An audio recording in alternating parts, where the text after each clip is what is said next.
Welcome to Stuff You Should Know, a production of iHeartRadio.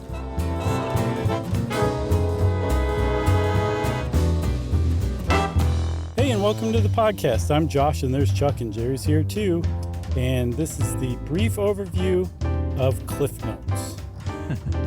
We're not going to do the exhaustive encyclopedic documentary length Cliff Notes episode. Nope. We are doing the brief overview of Cliff's Notes. I said it wrong the first time. It's never been Cliff Notes. It's Cliff's Notes. Yeah, I mean, the first thing we should probably say, because Jerry in the pre-show banter even got it wrong, even though I said, Jerry, we're doing an episode on Cliff's Notes. She said, I used to get Cliff Notes. It's not Cliff Notes. I used to say Cliff Notes too in high school, but it is Cliff's Notes, as in the person's name was Cliff, as we'll soon find out. Mm-hmm. It used to have an apostrophe. Mm-hmm.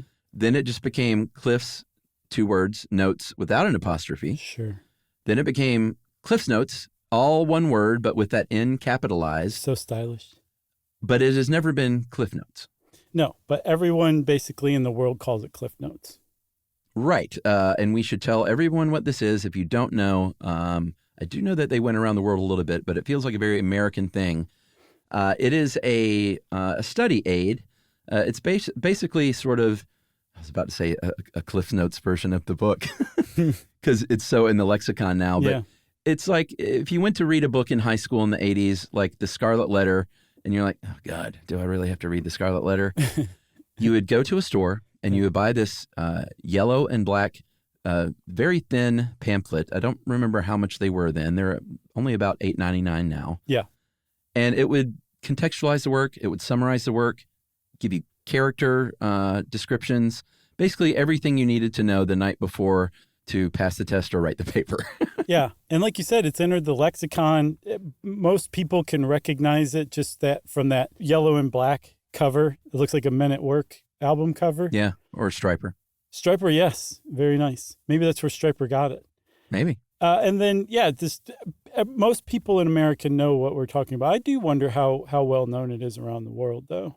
I mean, I think it's ended up going to 39 countries, but it just feels like a very lazy American thing, especially for Gen Xers, to be like, I'll just get that and that's fine. Yeah, because it's been long, basically from the outset, criticized for being this thing that students read and use instead of actually reading the material, the book that they're supposed to read.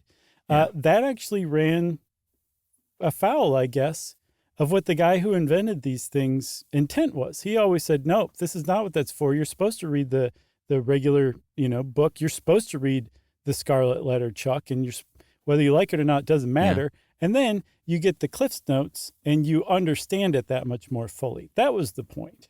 That's right. And of course, we're talking about Keith Hillegas. Mm-hmm. Oh, I'm kidding. Clifton Heath Hillegas. His name was Cliff. Mm-hmm. Gentleman was a true Cornhusker, as we'll see. He was born in 1918 out in the rural sticks of Nebraska. His father was a mail carrier, and he was a very smart kid, and I would assume a smart adult, because he studied physics and math at Midland Lutheran College, and then was going to grad school for physics and geology at the University of Nebraska. Go Cornhuskers. Okay. But dropped out in 1939 to marry a classmate named Catherine Galbraith, at which time he got a job at Long's College Books as a clerk, and that company would later become the Nebraska Book Company. Yeah. So long story short, Cliff Hillegas was a very smart guy. I saw that he was said to read 5 books a week basically his whole life. Or did he just read 5 quick summaries? I don't know. I just don't know, because he's dead now and we can't ask him. That's right. But he worked at the NBC, Nebraska Book Company, up until World War II when he went to the Army. Mm-hmm. He was a meteorologist for the Army Air Corps. So again, pretty smart dude. Ended up a captain, and his wife, Catherine, worked as a clerk for the Manhattan Project. So she was sharp as a tack as well. Yeah. Also, I want to give big ups. Are we still saying big ups? Heck yeah, man. We're old people. Okay. We can say whatever we want. I want to give big ups to Livia, who helped us out with this, because there is not a lot of information on Cliff's Notes out there. Yeah. It's like it's just not out there. You can get like like appropriately enough the brief overview of Cliff Notes and its history, but to really dig in and get the details, you got to get out there. So thanks to her for that. She did it. I think she broke into the estate of the Hillegas estate and stole a diary. She did. I think so. Yeah. And then also I want to give big ups to Mental Floss too, because they did some really good reporting on it too. Some good digging. Yeah, for sure. All right. So back to Cliff Hillegas. He was in the Army. Then after the war, he went back to his old job at the Nebraska Book Company. They said, we knew you'd be crawling back. Yeah. And he helped transform them into a wholesale textbook distributor. And he ended up sort of traveling all over the country, buying and selling used textbooks, when a little trip to Toronto, Canada, ended up being quite a good thing for the course of his life, right? Yeah, depending on who you're talking about. It wasn't that good of a thing for a guy named Jack Cole, the guy who we had dinner with in Toronto, who was a bookstore owner. And Jack Cole was like, hey, man, I'm going to let you in on this business opportunity. I have these condensed pamphlets that basically are analysis of Shakespeare's plays. Mm-hmm. I publish 16 of them. And I think the quote from Cliff Hillegas was, Jack Cole said, yes, I know. Yeah. He said, I want you to be the American distributor of these pamphlets, which I call Cole's Notes. And Clifton Hillegas said, all right, I'll give it a shot, and started selling these things, publishing them and selling them in America. And what happened from Cole's Notes, Chuck? Well, first thing we should say is he took a great risk, and I'm not weighing in one way or the other of the ethics of any of this, but Hillegas did take upon great financial risk. He got a loan for $4,000 to make this happen, close to $50,000 today, and printed up 33,000 copies of these Cole's Notes himself, and he and his wife Catherine and their 3 young kids packed and shipped these things in their house out of their home for a little while, and were selling pretty good. And then what happened, Josh? Well, yeah, so they were paying royalties to Jack Cole. That was the setup.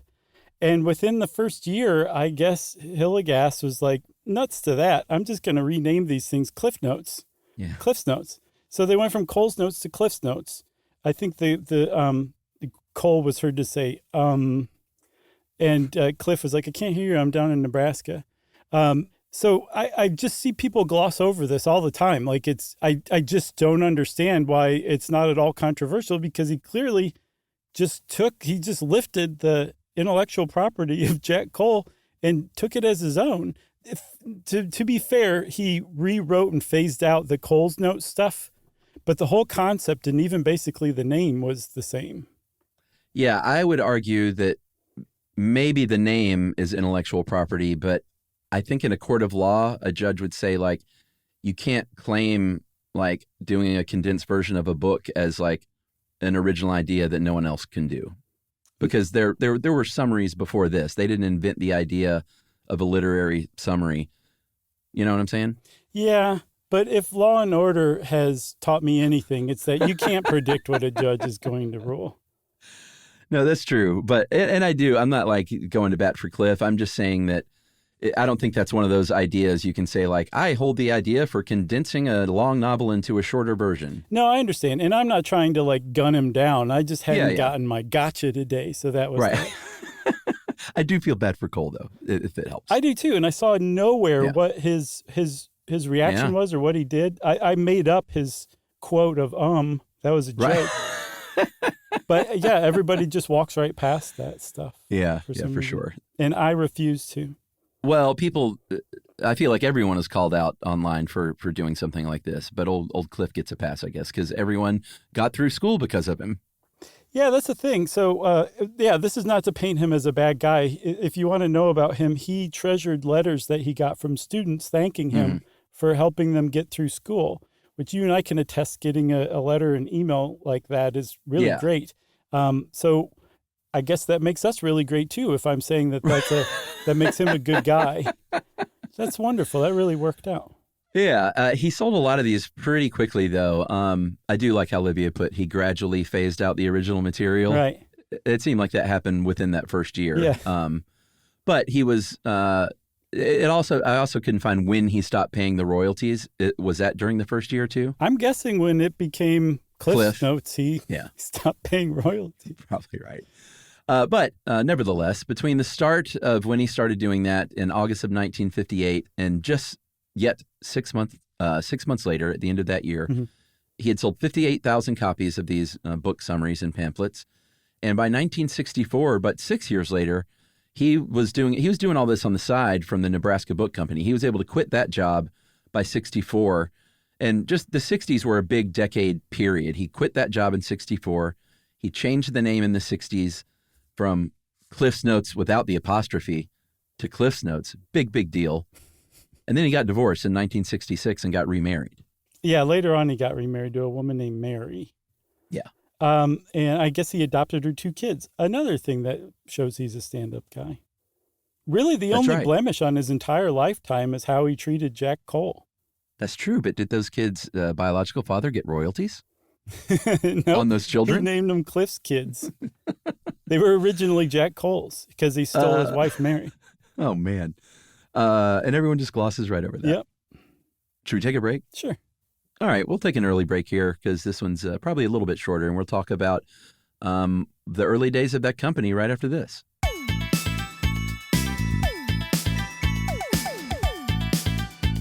Stuff you should know. We learned so much stuff from Josh and Chuck. Stuff you should know. So we should say, despite legendarily reading 5 books a week, Hilligas didn't write any of the Cliff's Notes. He was more like the business guy. He had the idea, you would put in scare quotes, and he was running the whole operation. He had the vision for it, right? So he hired other people, and initially he hired literature teachers, like hardcore, like they have crew cuts and wear like army boots and stuff, like that kind of lit teacher. Yeah. But he realized something very quickly that I'm sure developed. A hardcore lit teacher who's been teaching the same books, been teaching a Scarlet Letter for, I think we should not mention a single other book besides the Scarlet Letter in this episode. What do you think? Agreed. All right, let's give it a shot. These hardcore lit teachers who have been teaching a Scarlet Letter, or the Scarlet Letter, for 20 years. Technically, I just named another book, Chuck.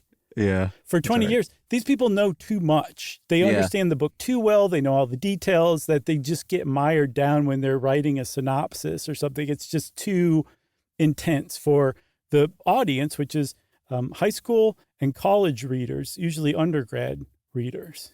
Yeah, he was like, hey, whoa, pump your brakes. I'm trying to sell these to lazy kids.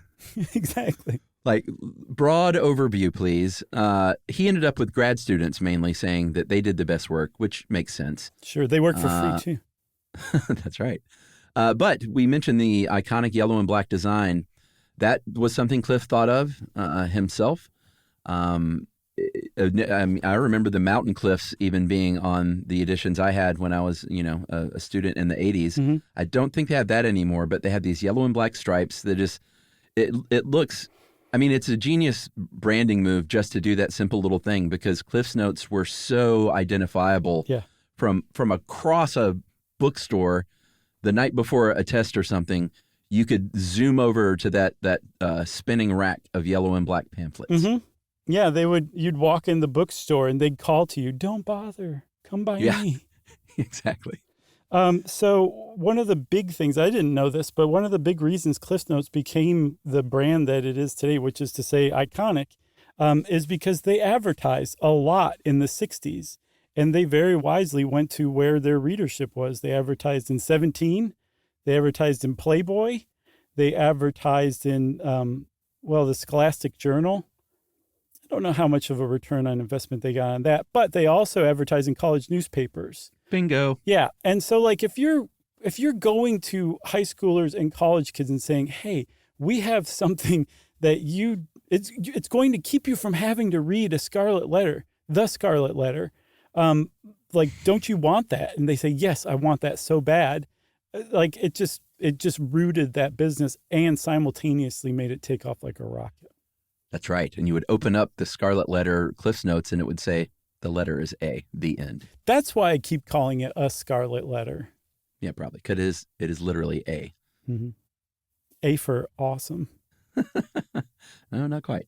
One thing Cliff had in his corner was all his work for the Nebraska Book Company and being a traveling salesperson and all these relationships he had with bookstores, because he owned the market for this. 80% of the market for guides to literature belonged to Cliff, because that was just it. I mean, I think for a long time, I mean, competitors would come along, and we'll talk about that. Mm-hmm. But I think he had a number of years, maybe even decades, where everyone was just like, well, no, there's already Cliff's Notes. Like, why even bother? Mm-hmm. He owns it. Right.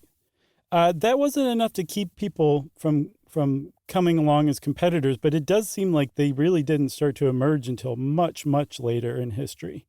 Yeah. Like decades and decades on. Yeah, for sure. One of the things that Cliff's Notes have long been criticized for, though, is like they write the book on the Scarlet Letter, and that's that. Like what you are reading could have been written by a grad student in 1968. Yeah. Yeah. Even though you just bought this thing like last week. Uh-huh. That's not the case any longer. It's changed hands, and as it's changed hands several times, they've definitely been dusted off and brushed up and all of those idioms. But for a very long time, it was like, this is really old-fashioned stuff. Yeah. Especially like the language they use, the points they're making. One of the things that Cliff's Notes was known for is putting works of literature, specifically the Scarlet Letter, into a historical context. Mm-hmm. And that can change as people understand history more.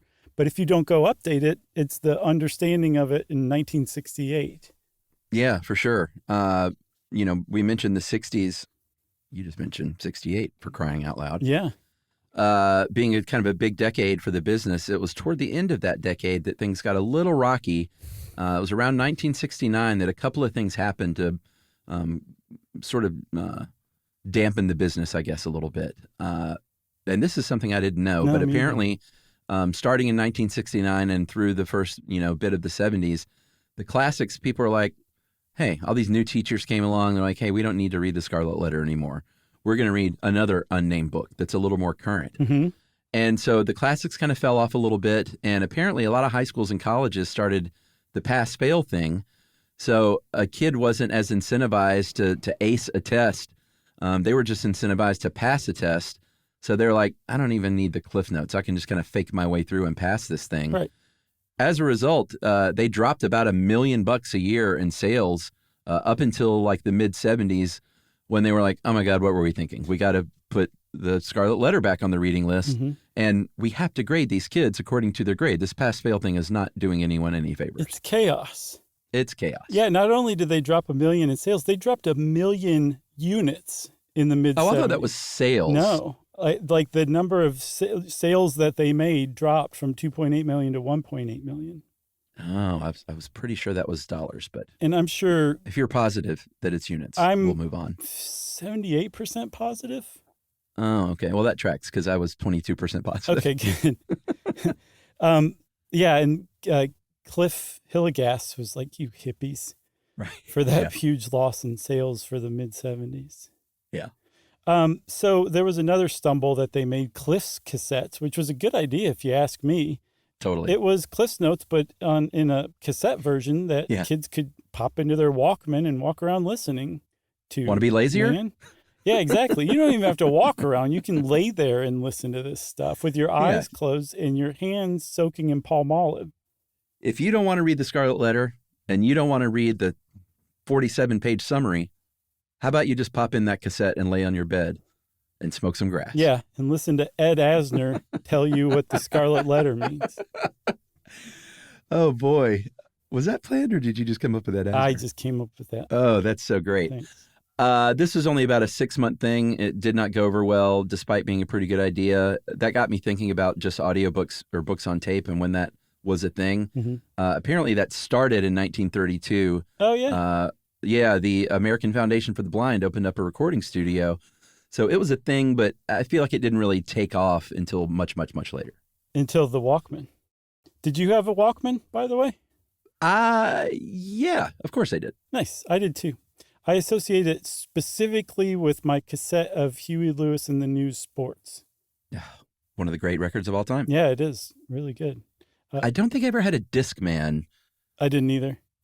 I think I went straight from Walkman to, Your I car. guess iPod as far as walking around. Oh, yeah. I never had an iPod. I went from Walkman to iPhone, I guess. I had the first iPod. Wow. So, yeah, I had the first, not Steve Jobs' iPod, but, the first edition. I still have it. It still works. Oh, do you really? Wow. That's really saying something.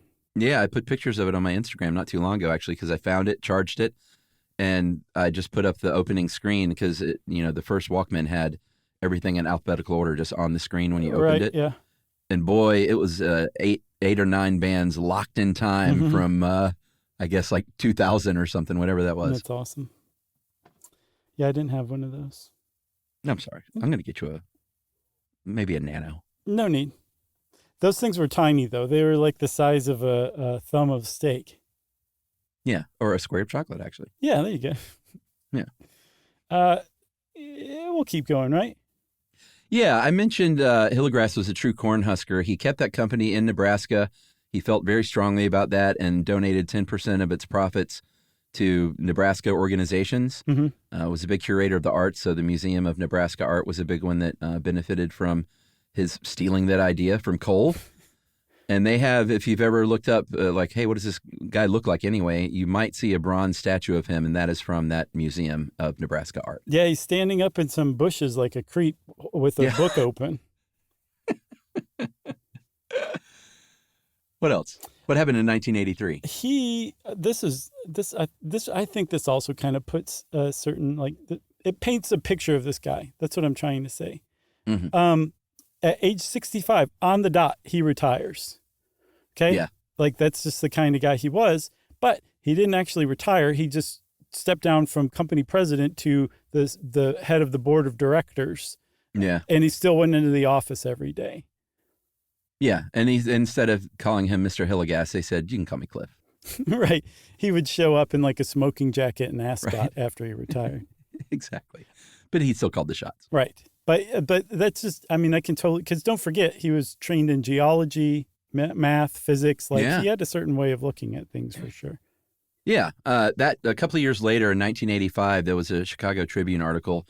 So this is mid-'80s. They had a staff of about 25 people, and they had published 225 guidebooks, or book guides, rather. 60 million copies in circulation, and yes, I nailed it, 39 countries in circulation. Very nice. And apparently there were some countries that used them to help teach American English in different countries. Sure. Especially the English used by Americans in 1968. That's right. By the end of the 80s, they were taking in about $11 million a year, which is pretty good scratch. It's about 28 today. 28 million? Yeah, that's even better scratch. And by the end of the millennium in 1999, at the age of 81, he sold it off. He was like, all right, I'm 81. I want to live out my remaining years as a super rich guy and not just a medium rich guy. So he sold to IDG Books, who was the publisher of the For Dummies guides that everyone knows. Yeah. And he sold for only $14 million, which kind of surprises me. Fully retired and sadly died a couple of years later at 83 from complications of stroke. I've always wondered what that is. Guys in particular retiring and then dying very soon after that, it's kind of a thing. And even if you don't die, you can, a lot of people just get really sick for a while afterward. And I don't know if it's you've been running on adrenaline the last 5 years or what the deal is, but it's when you finally, your body finally resets, I don't have to go to work anymore, something happens to you. Are you saying this personally to me so I Yep. can consider this as I weigh my future? Think of retiring, Chuck. It was bought and sold a few more times, though. In 2001, John Wiley and Sons bought the brand.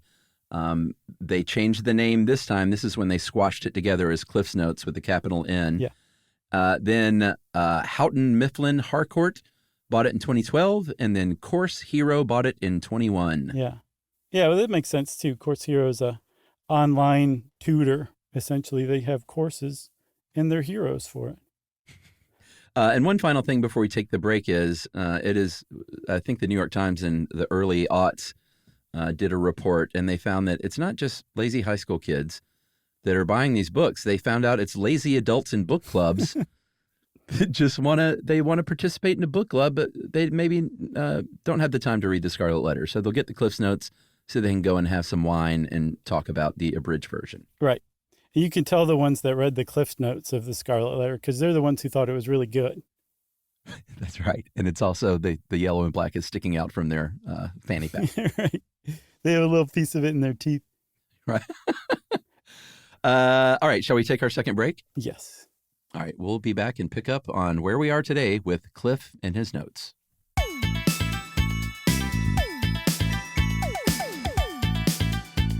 Stuff you should know. We learned so much stuff from Josh and Chuck. Stuff you should know. All right. As promised, we're going to talk about Cliff's Notes today. You can still buy these pamphlets. Like I said, I looked up online. If you want to buy the Scarlet Letter and hold it in your hand, I think it was $8.99, somewhere a little less, but they're kind of in that ballpark. Aren't they used though? They're not newly printed. I don't know. I mean, they sell them on Amazon. That still could be used, I guess. Mm-hmm. That was my take that they're used, but who knows? Maybe. I do know that their main source of income now is the website that offers most of this stuff for free, which is weird that they also have a fee model attached. Yeah, so you can subscribe to Cliff's Notes today for I think $9 a month or $36 a year. And you get all of the free stuff, but you can also download it as a PDF. So if you learn better by like reading on print or on paper, you would need to do that. But they also have other stuff too. There's like much more in-depth guides and analysis and stuff like that behind their paywall. So it's not like you're just a total sucker for paying for free Cliff's Notes because they have a bunch of stuff that's not just free. Yeah, and we're not going to go through this list, but Livia was kind enough, I think, because she needed to fulfill a word count, to list out what you get in the actual free version of, let's say, the Scarlet Letter. Mm-hmm. And my take is that you get a pretty good like summary and chapter by chapter thing Right. and character analysis and all that stuff, but it's just even a lesser version than the more robust paid monthly. Right.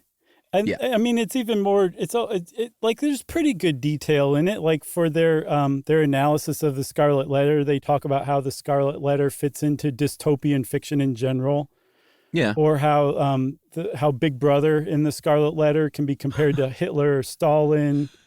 Yeah. Or when Hester Prynne develops Newspeak, what all that means. Yeah, exactly. And a biography of George Orwell, the writer of the Scarlet Letter. That's right. Yeah, there's a bunch of stuff. I went in and poked around, and it is a lot of free stuff. Like you could write Yeah.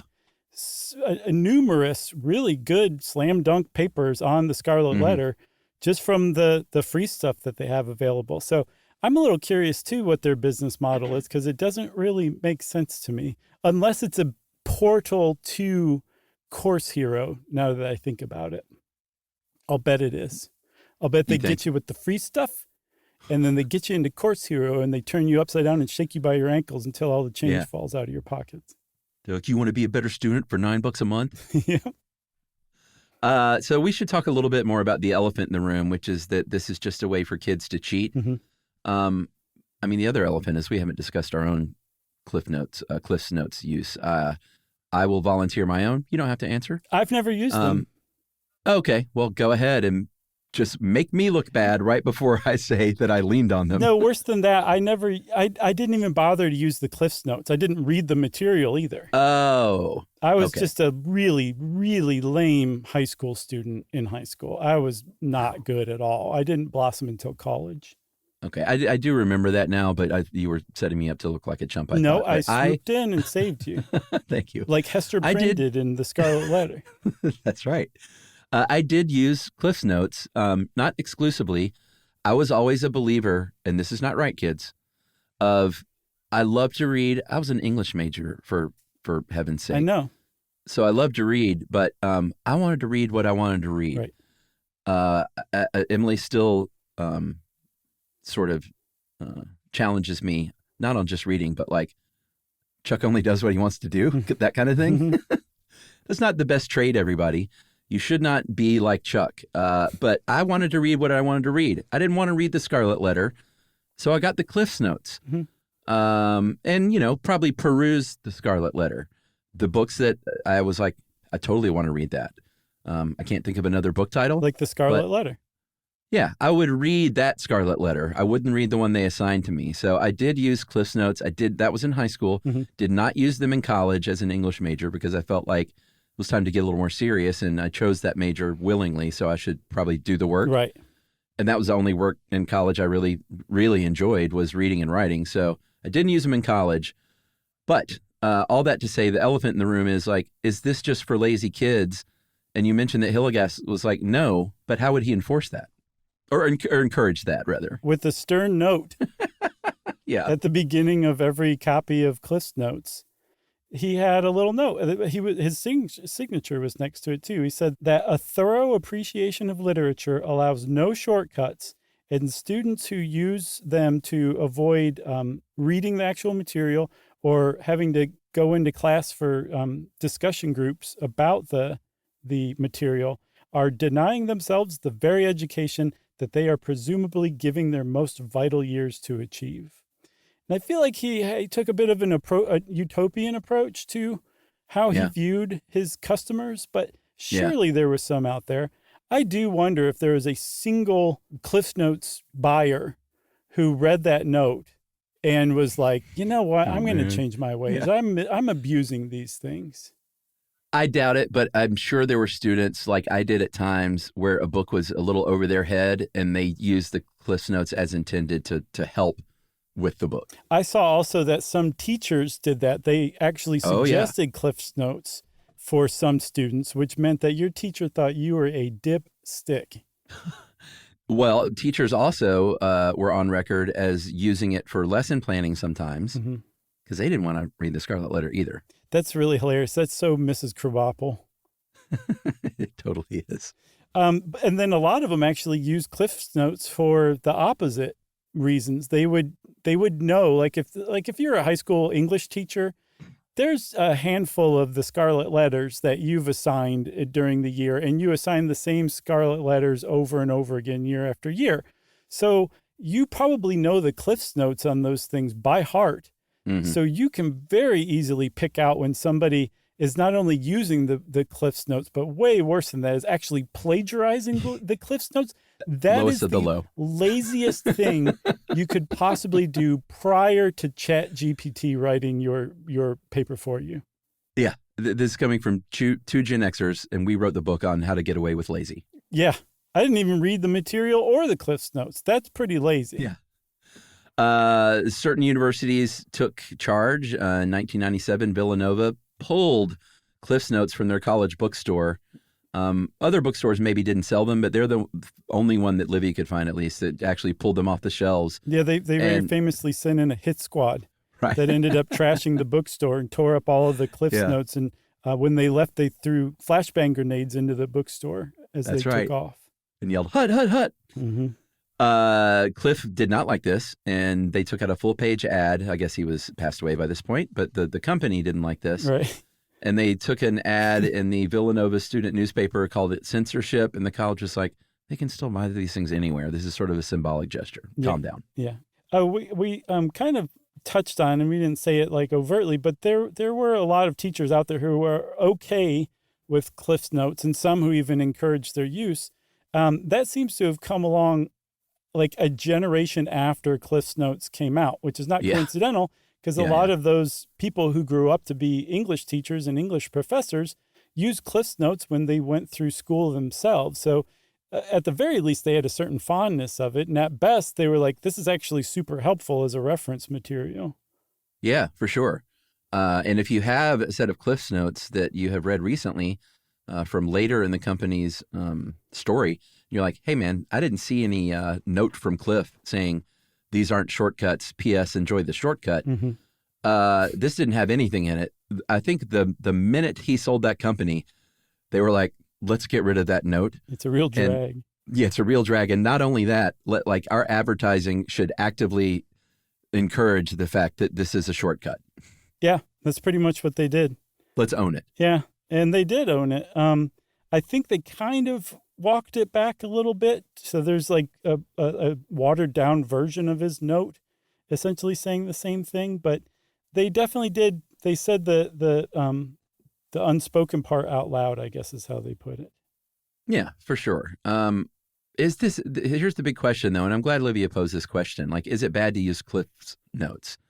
And the very idea of like, do kids need to read the Scarlet Letter? Or is the only reason they're reading the Scarlet Letter to just not look like a dipstick when someone brings up the Scarlet Letter? Mm-hmm. Like, do you just need to be acquainted with this stuff as a cultural touch point in life, or to get a Jeopardy answer correct, or I'm sorry, a Jeopardy clue Mm-hmm. correct? Nice catch.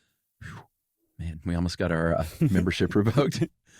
And, you know, this is me speaking. I think, yeah, like you should read these books. And a lot of people are on record saying, yeah, I mean, not necessarily just the Scarlet Letter, but I believe there's a literature scholar from the University of Kentucky named Alan Nadell that calls it the labor of witnessing. Yeah. Like to actually read the thing is the thing. It's not reading the Wikipedia.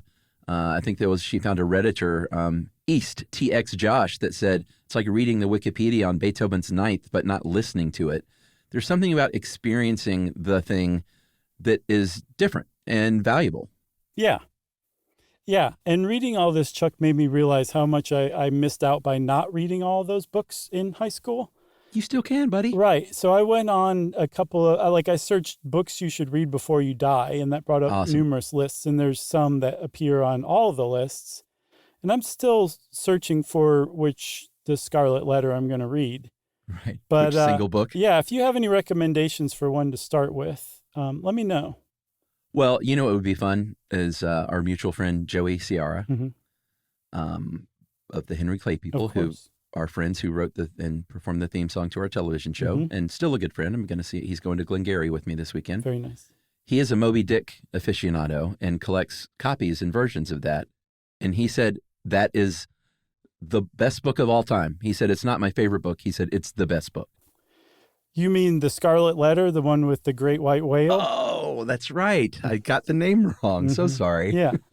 All right. Yeah, I saw that one. And I was like, I don't know. I It read. might be fun if we both read that. Okay. I have a feeling you're going to be like, you're still reading that 2 years from now. But sure. Well, let's put it this way. Joey gave me a copy probably 2 years ago, and it sits untouched on my Okay. shelf. All right. You give me a 2-year head start, and then you start, and we'll finish at the same time and talk about it. I got to put down this Mike Campbell book of Tom Petty and the Heartbreakers, and the REM one before that, and the Mudhoney one before that. All I read is these rock books. Mm-hmm. I need to put them all away. And by the way, those are all called The Scarlet Letter. Right. My story in Tom Petty and the Heartbreakers. Right. And also, Chuck, I mean, if rock and roll rots your brain, reading about rock and roll really does.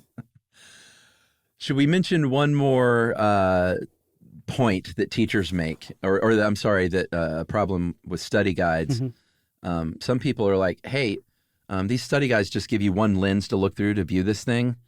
And what you need to do is read the book and go to a class and hear it from a teacher. But some people say, yeah, but that teacher is just looking at it through their lens. Right. I disagree. As an English major in my classes, the teacher would present perhaps their analysis and then say, this is what other people think. And what do you think?